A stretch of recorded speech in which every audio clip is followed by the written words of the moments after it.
Majority में थे और बंगालीज मुस्लिम्स माइनॉरिटी में थे, वहीं ईस्ट बंगाल में हिंदूज है माइनॉरिटी में। तो यहाँ पे क्या होता है कि वो ब्रिटिश के खिलाफ जो है खड़े हो जाते हैं, उनका जो फेथ था वो लोग खो जाते। पाल मतलब कि हमारे बिपिन चंद्र पाल। तो ये 3 प्रोमिनेंट लीडर्स थे। इसका दुकान खुल गया, बगल में मेरा दुकान खुला है।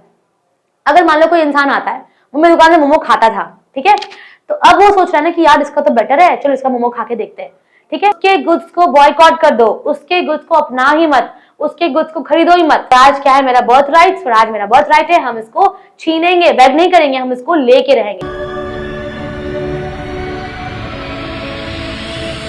हे guys, welcome back to our channel economics classes. मैं हूं अंगिका, आप सबके मेंटोर, और आज हम आ गए हमारे क्लास 10 आईसीएसई हिस्ट्री बुक की chapter second phase of Indian national movement. आगे की सारी वीडियोस अपलोड कर चुकी हूं, मैं सारे चैप्टर्स की वीडियोस अपलोड कर चुकी हूं, जिसकी लिंक मैं डिस्क्रिप्शन में ऐड कर दूंगी, और सारे ही डिस्क्रिप्शन में नोट्स फ्रीली ऐड की रहती है, जो कि आप लोग के लिए फ्री है, तो वहां से आप लोग पढ़ सकते हो। चलो बिना रुके हम स्टार्ट करते हैं second phase of Indian national movement. इसमें हम लोग को टॉपिक्स कौन सा कवर करना है पहले हम लोग को बता दूं। पहला टॉपिक है हमारा पार्टीशन ऑफ बंगाल। क्लियर? पहले हम लोग पढ़ेंगे पार्टीशन ऑफ बंगाल क्या होता है, क्या हुआ था। ओके, पार्टीशन ऑफ बंगाल हमारा है फर्स्ट टॉपिक। सेकंड है हमारा Surat split, assertive nationalist and their methods, leaders and any two contributions, Muslim League और है लखनऊ पैक्ट। तो यहाँ पे हम लोग ये सारे टॉपिक्स को कवर अप करेंगे। ओके, मुस्लिम लीग और लखनऊ पैक्ट में अलग वीडियो में कवर अप करूंगी, क्योंकि सेपरेट टॉपिक है, तो इसलिए मैं अलग से वीडियो बनाऊंगी, आप लोग वो भी देख लेना। ओके, लेकिन आप लोगों को क्या करना पड़ेगा, चैनल को सब्सक्राइब, वो जल्दी से कर दो। ओके, देखो चलो स्टार्ट करते हैं पहले हम पार्टीशन ऑफ बंगाल के साथ। तो अब क्या हुआ था ना कि पूरे देश में जब ब्रिटिश हमारे ऊपर रूल कर रही थी, ओके, तो उस वक्त क्या होता है, बंगाल जो है वो इंडिया का नर्व सेंटर था। तो उन्हें क्या लगा कि चलो भाई पहले सबसे पहले हम बंगाल के ऊपर हमला करेंगे, ठीक है। तो उस वक्त जो हमारे रूलर हैं, जो विसरॉय थे, लॉर्ड कर्जन, ने बहुत बड़े बड़े स्टेप्स उठाए। देखो, तो पढ़ेंगे हम सबसे पहले पार्टीशन ऑफ बंगाल, ध्यान से सुनते जाना। देखो, partition of Bengal was one of the most controversial decisions of Lord Curzon। तो सबसे बड़ी controversial decision अगर कोई थी जो लॉर्ड कर्जन ने की थी, वो थी पार्टीशन ऑफ बंगाल, ठीक है। His decision to partition Bengal evoked huge protest from people all over the country। तो लॉर्ड कर्जन ने क्या बोला ना कि हम बंगाल का पार्टीशन कर देंगे, ठीक है। तो इसके वजह से जितने लोग थे इंडिया में, जितने इंडियंस थे, जितने बंगालीज थे, उन्होंने प्रोटेस्ट किया ऑल ओवर दी वर्ल्ड में, ठीक है। देखो, तो इसके स्कीम क्या था, पार्टीशन का स्कीम क्या था, देखो, province of Bengal during the British rule comprise the present states of West Bengal. तो उस वक्त ये जगह जो है ना बहुत बड़ा था, तो इसमें क्या क्या जगह आते थे, देखो, पहला आता था वेस्ट बंगाल, ईस्ट बंगाल, ठीक है, बिहार, जो कि प्रेजेंट डे में आज बांग्लादेश है। जो ईस्ट बंगाल है ना वो आज बांग्लादेश बन चुका है, वेस्ट बंगाल हमारे हिस्से में आता है, ठीक है। West Bengal, East Bengal, Bihar, Orissa, Chota Nagpur area and some other regions. It had a population of over 80 million people. तो इनका पॉपुलेशन कितना था, मतलब सोच लो आपकी 80 मिलियन लोग इस जगह पर रह रहे थे। उसको लॉर्ड कर्जन ने क्या किया, विसरॉय ने क्या किया, जो हमारे रूलर थे उन्होंने क्या किया, इसका कर दिया partition. West Bengal, East Bengal, Bihar, Chota Nagpur, सब कोई अलग अलग जगह बन गया, ठीक है। In July 1905, Lord Curzon announced that the division of Bengal into the following 2 provinces। तो लॉर्ड कर्जन ने क्या अनाउंस किया कि पार्टीशन होगा बंगाल का अंडर 2 प्रोविंसेस। तो पहली बात उन्होंने क्या बोली थी, देखो, West Bengal included the provinces of Bengal incorporating present day West Bengal, Bihar and Odisha. Kolkata was declared as the capital city. तो उन्होंने क्या बोला कि अभी वेस्ट बंगाल आपके पास रहेगा, वेस्ट बंगाल है, बिहार है, और कौन सा है, उड़ीसा है, और बन जाएगा कोलकाता हमारा सिटी का कैपिटल, ठीक है। सेकंड उन्होंने क्या बोला, ईस्ट बंगाल जो है, जिसमें ईस्टर्न बंगाल है, आसाम है, which consisted the eastern districts of Bengal and Assam। What was most disturbing was that while West Bengal had Hindus in majority, East Bengal had Muslims in majority। It was an attempt by the British to divide Bengal on communal lines। अब सोचो कितना बड़ा साजिश है ये कि waste Bengal में जहां पे हिंदूज मेजॉरिटी में थे और बंगालीज मुस्लिम्स माइनॉरिटी में थे, वहीं ईस्ट बंगाल में हिंदूज है माइनॉरिटी में और मुस्लिम्स है मेजॉरिटी में। तो इनको क्या लगा ना कि जो ब्रिटिश है वो हम हिंदू मुस्लिम का लड़ाई लगा के हमको सेपरेट करना चाहते हैं, ठीक है। तो वो क्या बोलते हैं ना, divide Bengal on communal lines. तो अब हिंदू मुस्लिम का गेम खेल के वो क्या चाहते हैं ब्रिटिश वाले कि हमको डिवाइड कर दे। तो वो क्या किया ना, वेस्ट बंगाल जहाँ पे हिंदू की मेजोरिटी है उनको अलग कर दिया, ईस्ट बंगाल जहाँ पे मुस्लिम की मेजोरिटी है उनको अलग कर दिया। ठीक है, तो ये था हमारा स्कीम ऑफ पार्टीशन। पार्टीशन का कॉजेस क्या क्या है देखो। पहला कॉज क्या है, Bengal was the nerve centre of India. ठीक है, ये नर्व सेंटर थी। तो ब्रिटिश लोगों ने क्या डिसाइड कर लिया ना कि ये ग्रोइंग स्पिरिट, ये जो नेशनलिज्म का ग्रोइंग स्पिरिट है उसको हम कैसे रोक सकते हैं, पार्टीशन ऑफ बंगाल करके। तो उन्होंने सोचा कि क्योंकि ये नर्व सेंटर है तो पहले यहां से शुरुआत करो भाई, पहले इनको तोड़ दो, पहले इनका पार्टीशन करो। ठीक है, it intended to curb Bengali influence by not only placing Bengalis under two administrations but by reducing them to minority in Bengal itself। तो उन्होंने क्या सोचा कि बंगाल में हम बंगालीज को माइनॉरिटी में डाल देंगे, यानी कि जो उनका खुद का जगह है वहां पे हम उनको ही कम हिस्से में डालेंगे, उनको हम कहाँ रखेंगे, माइनॉरिटी में रखेंगे। ठीक है, देखो partition was meant to foster division on the basis of religion। East Bengal would be predominantly a Muslim majority and West Bengal would have a Hindu majority। तो उन्होंने क्या बोला, ईस्ट बंगाल में रहेगा मुस्लिम मेजोरिटी और वेस्ट में रहेगा Hindu majority. तो उन्होंने ऐसे करके डिवीजन करवाए। ठीक है, पूरा प्रॉपर प्लानिंग देखो कितना अच्छा सा उन्होंने बैठाया है। अब आता है anti partition movement, very important topic, देखते जाओ। सॉरी गाइस, एक सेकेंड रुक जाओ बस। Okay, let's start. Anti partition movement, अब ये क्या होता है, government's meant with stiff opposition by the people on the issue of partition of Bengal. It was opposed by Congress and the nationalist। तो जब गवर्नमेंट ने ये सारे कुछ किया ना तो उनके खिलाफ बहुत लोग खड़े हो गए थे। ठीक है, ऑपोजिशन हुआ, बहुत उनके अगेंस्ट गए। कांग्रेस और नेशनलिस्ट ने बोला कि भाई हम तुम्हारा साथ नहीं देंगे। Different sections of population in Bengal such as zamindars, merchants, students, women and lawyers vehemently opposed the partition of the province। तो उन्होंने ना बहुत ज्यादा ही मतलब मान लो बहुत ज्यादा ताकत से उनके अगेंस्ट खड़े हो गए। उन्होंने बोला कि भाई हम पार्टीशन ऑफ बंगाल होने नहीं देंगे। कौन कौन, जमींदार, वुमेन, जितने हमारे पीजेंट्स हैं, जितने मर्चेंट्स हैं, स्टूडेंट्स, सबको इनको बहुत ही बड़े नंबर्स में उनको पार्टीशन को हम लोग अपोज कर रहे थे। ठीक है, early and assertive nationalist cooperated with each other during the anti partition movement. अभी यहाँ पे देखो क्या होता है कि जो हमारे अर्ली नेशनलिस्ट के लीडर्स थे उन्होंने और जो असर्टिव नेशनलिस्ट के लीडर्स हैं उन्होंने दोनों ने मिलकर उनके एक ग्रुप बनाया और कॉर्पोरेटली इस पे काम करने की कोशिश किया। ठीक है, the day on which partition of Bengal came into effect, अब कौन से दिन में पार्टीशन ऑफ बंगाल इफेक्ट में आया था, 16 अक्टूबर was declared as a day of national mourning all over Bengal। People observed fast and many हड़ताल took place in Kolkata। तो इस दिन को मान लिया गया सबसे बुरा दिन है बंगाल का। बहुत लोगों ने हड़ताल की, भूखे रहे, वो फास्ट रखा उन्होंने। ठीक है, People almost every street of Kolkata sang Vande Mataram, which later became an important part of the Indian national movement। लोगों ने सड़क पर वंदे मातरम का नेशनल सॉन्ग गाया जिसको हम बना दिए थे इंडियन नेशनल मूवमेंट का सबसे इंपॉर्टेंट पार्ट। ठीक है, It was during this time that Rabindranath Tagore composed the song अमार सोनार बांग्ला। इसी वक्त रविंद्रनाथ टैगोर ने क्या किया, एक गाना को कंपोज किया था जो कि क्या है, अमार सोनार बांग्ला, जो बांग्लादेश में एक नेशनल एंथम के रूप में माना जाता है। People held several demonstrations against partition। Ananda Mohan Bose, a Bengali leader, laid the foundation of the Federation Hall to symbolize the unity of Bengal। People had several demonstrations against the partition। Ananda Mohan Bose, a Bengali leader, led the foundation of the Federation Hall to symbolize the unity of Bengal। तो उन्होंने क्या किया, जो आनंदा मोहन बोस है इन्होंने एक federation को lay down किया ताकि उसे ये पता चले कि भाई बंगाल में कितना यूनिटी है। बंगाल की यूनिटी को वो सिंबलाइज कर सकते थे एक नेशनल फेडरेशन को फाउंड करके। ठीक है, ले डाउन करके। ठीक है, अब देखो इसका इम्पैक्ट क्या हुआ। इससे क्या होता है, enhance nationalist movement by spreading it among the general masses. सबको मासेस के थ्रू, जनरल मासेस के थ्रू सबको हम लोगों ने क्या किया, नेशनलिस्ट मतलब कि देश के लिए उनको जागरूक किया हमने, मासेस को स्प्रेड करते हुए। ठीक है, देखो स्वदेशी एंड बॉयकॉट पे used as weapons of political agitation and training in self-sufficiency for the attainment of Swaraj। British goods were burnt at public places and shops selling them were picketed। अब क्या होता है कि स्वदेशी और बॉयकॉट हमारा weapons हो चुका था। मुस्लिम्स की, जो ब्रिटिश की जो शॉप्स थी उनको जला दिया गया, उनके गुड्स को बॉयकॉट कर दिया गया। ठीक है, देखो people lost their faith in the fair play and justice for the British. अब एक बात बताओ, हम लोगों ने पहले क्या पढ़ा था कि जो अर्ली नेशनलिस्ट थे वो क्या बिलीव करते थे कि ब्रिटिश जो है वो फेयर प्ले करती है, जस्टिस प्रोवाइड करती है, अगर हम उनके अंदर रहेंगे तो हम डेवलप करेंगे, वो लीडर्स अच्छे हैं। तो यहाँ पे क्या होता है कि वो ब्रिटिश के खिलाफ जो है खड़े हो जाते हैं, उनका जो फेथ था वो लोग खो देते हैं।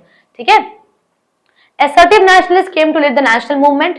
अब देखो क्या हो गया, यंग मैन लोग आए, और नेशनलिस्ट लोग का तो हो गया था ना हिस्सा खत्म, कहानी खत्म। अब कौन आ गए, assertive nationalists आ गए लीडर बन के। ठीक है, देखो the partition of Bengal was revoked in 1911। Administrative capital of British India was shifted from Kolkata to Delhi in 1911। अब जो एडमिनिस्ट्रेटिव कैपिटल ऑफ ब्रिटिश है वो कहां से कहां शिफ्ट हो गई थी, कोलकाता से शिफ्ट हो गई दिल्ली में 1911 में।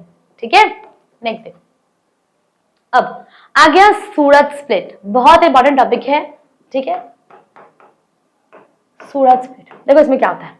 स्वदेशी movement created a rift between early and assertive nationalists। While the assertive nationalists wanted to use the Swadeshi and boycott movement as a weapon to unsettle the British in India, early nationalists did not support the boycott movement as it was contrary to their policy of petition and persuasion। अब देखो क्या होता है, जहां पे assertive nationalists के leaders ने बोला कि भाई स्वदेशी और बॉयकॉट को हम एज अ वेपन यूज करेंगे, तो वही अर्ली नेशनलिस्ट लोगों ने क्या बोला कि नहीं, हमें ये नहीं अपनाना। तो यहाँ पे उन दोनों की बातों में एक मेजोरिटी नहीं हो पा रही थी, मेजोरिटी वोट नहीं थी। तो अर्ली नेशनलिस्ट लोगों ने क्या बोला कि हम तुम्हारे बॉयकॉट और स्वदेशी को नहीं अपनाएंगे, और असर्टिव ने क्या बोला कि हम यही अपनाएंगे एज अ वेपन। तो दोनों के बीच में ना कॉन्फ्लिक्ट हो गया। ठीक है, देखो, while the assertive nationalists wanted to spread the movement outside Bengal, early nationalists wanted the movement to remain confined within Bengal।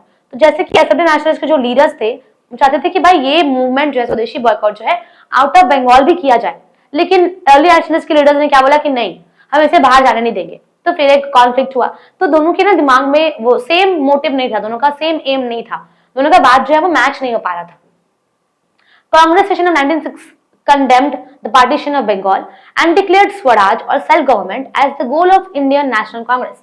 और यहाँ पे क्या हो गया कि क्लियरली डिक्लेयर कर दिया गया कि इंडियन नेशनल कांग्रेस का गोल क्या रहेगा, स्वराज यानी कि सेल्फ गवर्नमेंट। ठीक है, differences between the two sections of the INC became apparent in the 1907 session of Congress held in Surat। While the assertive nationalists opposed the name of Lala Lajpat Rai as the president of Surat session। तो यहाँ पे क्या हुआ, लाला लाजपत राय को उन्होंने बना दिया सूरत session की प्रेसिडेंट, और early nationalist propose the name of Raj Bihari Ghosh for the chair. तो अब क्या हुआ, असर्टिव नेशनलिस्ट के लीडर्स ने क्या किया, लाला लाजपत राय का नाम दे दिया प्रेसिडेंट के लिए, और अर्ली नेशनलिस्ट के लीडर्स ने क्या किया, राज बिहारी घोष का नाम दे दिया था चेयरमैन के लिए। ठीक है, देखो, there were discussions and debates in Surat session among both factions। दोनों ही में बहुत ज्यादा डिस्कशंस हो गए। However, there was no consolation between both the groups, leading to the split in Congress। Split in INC was an unfortunate event in Indian history। और जब INC की party का स्प्लिट हो गया, नेशनल कांग्रेस का स्प्लिट हो गया, तो सबसे ज्यादा अनफॉर्चुनेट चीज हुआ था ये इंडियंस के लिए। ठीक है, देखो, it undermined the national movement in the country। British took this opportunity and used the policy of concession and repression। While they granted some concessions to the early nationalists, they repressed the activities of the assertive nationalists। Both the early and assertive nationalists were united in 1916 session of Congress held at Lucknow। अब हम लोग पढ़ेंगे आगे जो है ना हमारा ये है लखनऊ पैक्ट के बारे में। ठीक है, ये हम लोग आगे पढ़ेंगे, अभी नहीं, पहले एक चीज जान लो। देखो क्या होता है, ब्रिटिश लोगों ने क्या किया, इसको ले लिया एज एन अपॉर्चुनिटी। अब उन्होंने क्या सोचा कि हम एक काम करेंगे, दोनों में लड़ाई हो रहा है ना, एक काम करते हैं, आग में घी डालते हैं, अर्ली नेशनलिस्ट को देते हैं कुछ फायदा और असर्टिव को कुछ देते हैं नुकसान, तो इससे क्या दोनों आपस में लड़ जाएगा। देखो वो क्या बोलते हैं, अर्ली नेशनलिस्ट वे गिवन कंसेशंस व्हाइल असर्टिव्स वे रिप्रेस्ड। तो उनको कंसेशन दिया गया और उनको कर दिया गया रिप्रेस। तो अर्ली और असर्टिव नेशनलिस्ट लोगों ने क्या किया, भाई कोई नहीं हमको हरा सकता ना, तो उन्होंने क्या किया, 1916 में एक सेशन जो कि लखनऊ में की गई थी उसमें उन्होंने यूनाइट कर दिया था। ठीक है, देखो नेक्स्ट, असर्टिव नेशनलिस्ट देखो क्या होता है, a new and a younger group of leaders within the Congress who did not agree with the methods and ideology of the early nationalist leaders। अब क्या होता है, एक यंगर ग्रुप ऑफ लीडर्स आ गए जिनको हम कहते हैं असर्टिव नेशनलिस्ट। तो इन्होंने क्या बोला कि भाई हम अर्ली नेशनलिस्ट के लीडर्स का बात क्यों सुनेंगे, हमको नहीं सुनना उनका बात। तो ये जो सॉरी गाइस, ये जो एंग्री यंग मैन है ना, वो कंप्लीट खड़े हो गए कि भाई हमको स्वराज चाहिए। ठीक है, हमको स्वराज चाहिए, हमको सेल्फ गवर्नमेंट चाहिए, हमको ये ब्रिटिश का रूल नहीं चाहिए। भाई देखो, this group of leaders came to be known as assertive nationalists। They were so called because they had a different outlook that advocated active resistance to British imperialism। इनको हम मानते हैं लाल बाल पाल से लाल मतलब कि लाला लाजपत राय, बाल मतलब कि बाल गंगाधर तिलक, और पाल मतलब कि हमारे बिपिन चंद्र पाल। तो ये 3 प्रोमिनेंट लीडर्स थे। ठीक है, अब उनके बारे में जान लेंगे हम लोग। देखो, लेकिन इससे पहले जान लेते हैं कि हम लोग इनका मेथड्स क्या क्या था। पहला मेथड क्या था? पहला मेथड क्या है? देखो, स्वदेशी। मतलब इनके कहने का मतलब है कि खुद के आइटम्स को यूज करो, यानी कि देखो, this means producing necessary items in one's own country and using them for one's use without being dependent on the imported goods. अगर मान लो हम ऐसा सोच लें कि भाई इसका दुकान खुल गया, बगल में मेरा दुकान खुला है। अगर मान लो कोई इंसान आता है, वो मेरी दुकान से मोमो खाता था, ठीक है, तो अब वो सोच रहा है ना कि यार इसका तो बेटर है, चलो इसका मोमो खा के देखते हैं। ठीक है, तो वो मेरे को बॉयकॉट कर दिया ना, मेरे को बॉयकॉट कर दिया वो, तो हमारा कहां पे आएगा? बॉयकॉट के मूवमेंट में। लेकिन अगर मान लो यहाँ पे क्या बोल रहे हैं, याद है आपको? पता था पिछले हम लोग पढ़े थे ना पिछले चैप्टर में कि इंपोर्टेड गुड्स पे हाई ड्यूटी चार्ज होती थी इंडियंस की, लेकिन ब्रिटिश की चार्ज नहीं होती थी। तो यहाँ पे क्या बोल रहे हैं ना सर्टेन नेशनलिस्ट के लीडर्स कि भाई स्वदेशी में एक काम करो, अपने गुड्स को इंपॉर्टेंस दो। ऐसा मत करो कोई भी काम कि हमें दूसरे के गुड्स पर डिपेंडेंट होना पड़े। अगर हम अपने गुड्स को बेटर तरीके से यूटिलाइज करेंगे तो ब्रिटिश का कोई गुड्स इंपोर्ट ही नहीं होगा, वो लोग ऐसे ड्रेन ऑफ वेल्थ हो जाएगा उनका, राइट। तो वो क्या बोलते हैं ना कि भाई ओन वंस कंट्री, अपने खुद के प्रोड्यूस नेसेसरी आइटम्स को खुद प्रोड्यूस करो, आइटम्स को खुद प्रोड्यूस करो अपने खुद की कंट्री के लिए, और उसको नेसेसरी बनाओ। ठीक है, दूसरे कंट्री पे डिपेंडेंट मत रहो, उनको इतना इनकम करने का मौका मत दो। बॉयकॉट देखो मतलब क्या होता है? Boycott movement meant abstaining from the purchase of British goods. Swadeshi and boycott are two sides of the same coin. Tilak said, when you accept Swadeshi, you must boycott foreign goods. अगर तुम स्वदेशी को अपना रहे हो, अगर तुम्हारे पास इतना हिम्मत है कि तुम स्वदेशी कर सकते हो, तुम खुद के लिए नेसेसरी आइटम्स को क्रिएट कर सकते हो, प्रोड्यूस कर सकते हो, ताकि तुम्हें किसी और पर डिपेंडेंट ना होना पड़े, तो बॉयकॉट भी सीख लो। बॉयकॉट यानी कि उसके गुड्स को बॉयकॉट कर दो, उसके गुड्स को अपना ही मत, उसके गुड्स को खरीदो ही मत। ठीक है, तो ये आ गया हमारा स्वदेशी एंड बॉयकॉट, सेम कॉइन का 2 हिस्सा है। ठीक है, देखो अब आगे नेशनल एजुकेशन। इसमें क्या पढ़ते हैं हम? A national scheme of education was planned which was to replace that of government controlled universities and colleges. Bengal National College at Kolkata, Panchapa National College at Chennai were set as a national school. अरे बात बताओ, अगर मान लो अगर हम चाहते हैं कि भाई इंडियंस लोग डेवलप करें, मेरा बात को सुनो, तो पहले हम क्या करेंगे? इंडियंस को एडुकेट करेंगे ना। तो यहाँ के सभी नेशनलिस्ट के लीडर्स ने क्या किया? उन्होंने ना एक स्कूल को खोला, नेशनल स्कूल्स खोला। देखो, नेशनल कॉलेज एट कोलकाता, पंचापा national college at Chennai were set as a national schools. अब आते हैं हम पैसिव रेजिस्टेंस पे। Assertive leaders believed in adopting the policy of non-violent resistance and vigorous political actions to achieve their aims. तो उन्होंने बोला कि भाई हम पॉलिटिकली एक्शन करेंगे, लड़ाई ना करके, नॉन वायलेंस ना दिखा के हम क्या करेंगे? पॉलिटिकली एक्शंस करेंगे उनके खिलाफ। ठीक है, They believed in claiming in place of begging for the right. तो उनका कहना था कि भाई अब बेग मत करो, छीन लो। वो क्या बोलते हैं कि मांगो मत, चीजों को छीनो, ठीक है, क्योंकि वो हमारा है, क्लेम करो इंस्टेड ऑफ बेगिंग। ठीक है, देखो कुछ कुछ और मेथड्स है। पहला revivalism, assertive nationalists revived self-respect for referring to India's past glory. These leaders planned the national movement on people's religious beliefs. Tilak revived the Shivaji festival in 1895. तो अब कुछ टेक्निक उन्होंने क्या लगाया ना कि एक काम करते हैं भाई, पास्ट ग्लोरी को लेके आते हैं, सेल्फ रेस्पेक्ट को लेके आते हैं। तो उसके लिए तिलक ने क्या किया ना, एक शिवाजी फेस्टिवल ऑर्गेनाइज किया कि लोगों के अंदर कम से कम रिलीजियस ही सही कुछ तो जागरूक हो, कि लोग हमारे साथ खड़े हो सके। ठीक है, पर्सनल सैक्रिफाइस, उन्होंने क्या बोला कि भाई अगर तुम कोई मूवमेंट करना है तो self reliance, self sacrifice, suffering और हार्डशिप्स करो ताकि तुम अपने गोल्स को अचीव कर सको। ठीक है, mass involvement. They had an abiding faith in the strength of the masses and proposed to win freedom through the mass action. उन्होंने क्या बोला कि भाई अगर आजादी चाहिए तो मास एक्शन के थ्रू प्रपोज करो, मास एक्शन के थ्रू प्रपोज करो, तब लो आजादी। ठीक है, अब पढ़ते हैं हम हमारे 3 लीडर्स के बारे में, उनके 2 कॉन्ट्रीब्यूशन सिर्फ आपके एग्जाम में पूछे जाएंगे, तो 2 को अच्छे से लर्न कर लेना। ठीक है, पहले पढ़ेंगे हम बाल गंगाधर तिलक। इनको हम कहते हैं फादर ऑफ असर्टिव नेशनलिज्म। ठीक है, सबसे इंपॉर्टेंट रोल इन्होंने प्ले किया है making the Congress movement broad based. Tilak कहां जन्म हुआ था इनका? महाराष्ट्र में। After taking his degree in law he founded the Poona new English school and Fergusson college at Pune. तो लॉ में डिग्री ले आए इन्होंने। ठीक है, इनकी कंट्रीब्यूशन क्या है? इन्होंने डिमांड किया था स्वराज का। तिलक पहले इंसान थे जो कि ओपनली स्वराज का डिमांड किए थे। ठीक है, देखो क्या लिखा है, स्वराज मेरा बर्थ राइट है और हम इसको लेके रहेंगे। स्वराज क्या है? मेरा बर्थ राइट, स्वराज मेरा बर्थ राइट है, हम इसको छीनेंगे, बैग नहीं करेंगे, हम इसको लेके रहेंगे। ठीक है, देखो he organized lathi club and akharas for physical training. तो उन्होंने क्या किया भाई, उन्होंने लथी क्लब ऑर्गेनाइज की, अखाड़ा ऑर्गेनाइज किया ताकि लोग ना ट्रेन हो पाए, ठीक है ना। देखो फिर उन्होंने क्या किया, preached nationalism. In 1893 Tilak started using the traditional religious Ganpati festival. उन्होंने गणपति फेस्टिवल ऑर्गेनाइज की 1893 में, नेशनलिस्ट स्प्रेड करने के लिए, इंडियन नेशनलिस्ट को जगाने के लिए, ठीक है, कि भाई कम से कम इस तरीके से तो कम से कम जाग जाओ, ठीक है। देखो फिर उन्होंने क्या किया, शिवाजी फेस्टिवल ऑर्गेनाइज किया ताकि वो महाराष्ट्रियंस को, यंग महाराष्ट्रियंस को एंकरेज कर सके। न्यूज़पेपर लिखना स्टार्ट किया उन्होंने। देखो क्या लिखा है, Maratha English and Kesari Marathi. His books are Gita Rahasya and the Arctic home of the Vedas. तो एक उन्होंने कुछ बुक्स लिखे थे, कुछ न्यूज़पेपर्स लिखे थे उन्होंने, ठीक है। फिर उन्होंने किया होम रूल का एस्टैब्लिशमेंट। देखो क्या लिखा है, Tilak set up a home rule league at Pune 1916 to attain self government with in the British empire by consultation of means. तो उन्होंने क्या बोला कि 1916 में उन्होंने बोला कि सेल्फ गवर्नमेंट हम ऑर्गेनाइज करवाएंगे, हम अपनाएंगे सेल्फ गवर्नमेंट, ठीक है। देखो फॉरनर ऑफ गांधी जी, तिलक ने फॉरनर ऑफ महात्मा गांधी थे वो, number of ways. Tilak's idea of Swaraj and boycott was followed by Mahatma Gandhi. तो इनका जो ये आइडिया था स्वराज और बॉयकॉट का, ये किसके फॉलो अप थे, ये महात्मा गांधी का फॉलो अप था, ठीक है, ये महात्मा गांधी जी का फॉलो अप था। तो ये थे हमारे बाल गंगाधर तिलक। अब पढ़ विपिन चंद्र पाल के बारे में। देखो इनको हम कहते हैं father of revolutionary thought in India. Contribution क्या है इनका, ये जर्नलिस्ट है। तो इनका रोल क्या था कि he worked for Bengal public opinion.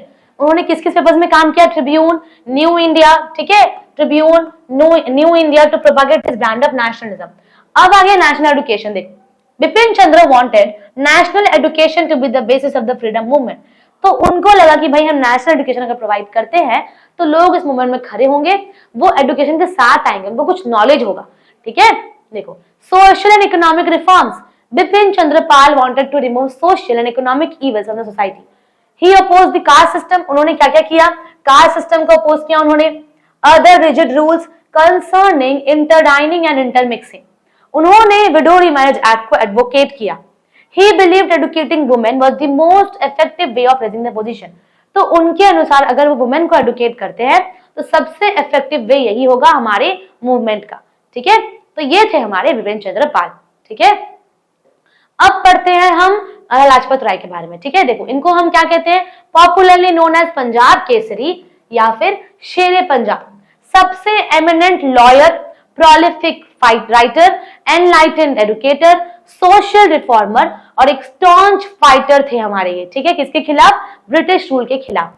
First Indian to link imperialism with in the capitalism, first president of All India Trade Union Congress, ये पहले प्रेसिडेंट थे, ठीक है। इन्होंने एक मैगजीन भी स्टार्ट की थी, young India, newspaper Punjabi, Vande Mataram and people. इनका एक बुक है जो है नेशनल एजुकेशन, ठीक है। अब देखो इनका कंट्रीब्यूशन क्या है। देखो an educationist and a forceful writer. Rajpat Roy was a prolific writer when he was in US. जब वो यूएसए में थे ना तो उन्होंने एक मंथली मैगजीन लिखी थी जिसमें क्या लिखा था, यंग इंडिया के बारे में। इसमें एक मैसेज किया गया था, एक मैसेज, किस चीज का मैसेज था ये, right to attain swaraj, swaraj को कैसे अटेन करना है, हमारा वो हक है, उसके बारे में इन्होंने इस यंग इंडिया के मैगजीन में लिखा था, ठीक है। देखो a social reformer, Lajpat Rai was associated with the Arya Samaj movement. इन्होंने ये एक इंस्ट्रूमेंटल एक्सपेंशन थे डीएवी कॉलेज के लाहौर में 1886। ही ओपन, इन्होंने क्या क्या ओपन किया था, देखो ऑर्फनेजेस ओपन किया इन्होंने, हॉस्पिटल्स ओपन किया, स्कूल्स ओपन किया, इन्होंने सर्वेंट्स ऑफ पीपल को भी सेटअप किया था सोसाइटी में, ठीक है। अब पढ़ते political work outside India. He went abroad to mobilise opinions in favour of Indian struggle for freedom. ये ज्वाइन करते हैं गद्दार पार्टी एट यूएसए। इन 1928 इनका डेथ हो गया था क्योंकि लथी चार्ज हुआ था इनके ऊपर। फिर ये क्या बोले थे, every lathi blow on my body, जितना लथी मेरे बॉडी में ब्लो होगा will prove to a nail in the coffin of British empire in India. ये प्रूफ होगा ब्रिटिश एम्पायर के कॉफिन का, ठीक है। तो ये थे हमारे लाला लाजपत राय, ओके। तो आपको एग्जाम में पूछा जाता है कि थ्री लीडर्स के बारे में पूछा जाएगा, ठीक है। फिर आपको बोला जाएगा कि भाई इनके कॉन्ट्रीब्यूशन के बारे में लिखो। तो एनी ट्रू कॉन्ट्रीब्यूशन आप अच्छे से पढ़ लेना। और इस चैप्टर में इंपॉर्टेंट क्या क्या हुआ, सूरत स्प्लिट इंपॉर्टेंट है, leaders and their contribution, any true contribution, ठीक है। और इंपॉर्टेंट हमारा सूरत स्प्लिट, वेरी इंपॉर्टेंट, ठीक है ना। और हाँ सबसे इंपॉर्टेंट है हमारा मेथड्स ऑफ रेडिकल्स, तो वहां पे वेस्टर्न नेशनलिस्ट का जो मेथड्स है उसको अच्छे से पढ़ लेना, ठीक है। तो ये हमारा chapter second phase of Indian national movement. अब हम लोग पढ़ेंगे मुस्लिम लीग और लखनऊ पैक्ट। लेकिन इस वीडियो में नहीं, नेक्स्ट वाले वीडियो में। लेकिन आप लोगों को क्या करना पड़ेगा, चैनल को सब्सक्राइब कर दो। मिलते हैं अगले वीडियो में। Till then take care and thank you for watching.